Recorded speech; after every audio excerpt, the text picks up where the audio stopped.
11 000 civils ont été tués encore en 2018 en Afghanistan. Un chiffre en constante augmentation. Dans ce contexte, les talibans n'ont jamais été autant en position de force depuis 2001. Le conflit commencé il y a 18 ans est loin d'être terminé. Kaboul reste le seul endroit à peu près sûr pour une télévision étrangère. Nous nous y sommes rendus.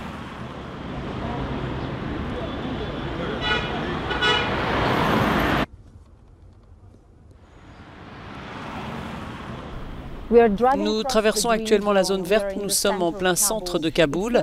Nous avons l'impression d'être au milieu d'une forteresse avec des murs érigés pour protéger les bâtiments et la population. De nombreuses attaques se sont produites et peuvent encore se produire à tout moment. C'est pourquoi le nombre de checkpoints n'a cessé d'augmenter ces dernières années. L'année dernière, près de la moitié des attaques suicides enregistrées dans le pays ont eu lieu dans la capitale.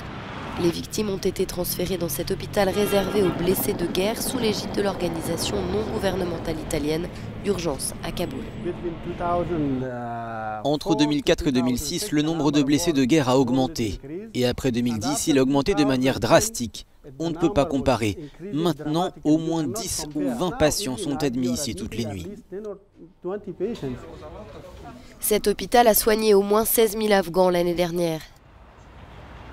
Certains d'entre eux viennent de Ghazni, une région au sud-ouest de Kaboul, où des attaques armées ont toujours lieu. Hassan a eu de la chance, il a échappé à la mort après s'être fait tirer dessus.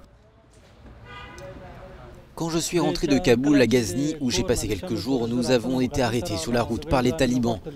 J'étais assis devant avec le chauffeur et j'ai été touché par 3 balles dans la tête.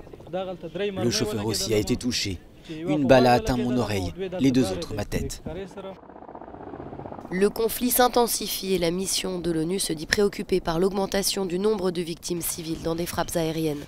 Ces opérations menées par les forces pro-gouvernementales ont fait plus d'1 millier de victimes l'an dernier. Il y a quelques années, les gens étaient prévenus à l'avance que des combats allaient avoir lieu et ils quittaient leur village pour y échapper.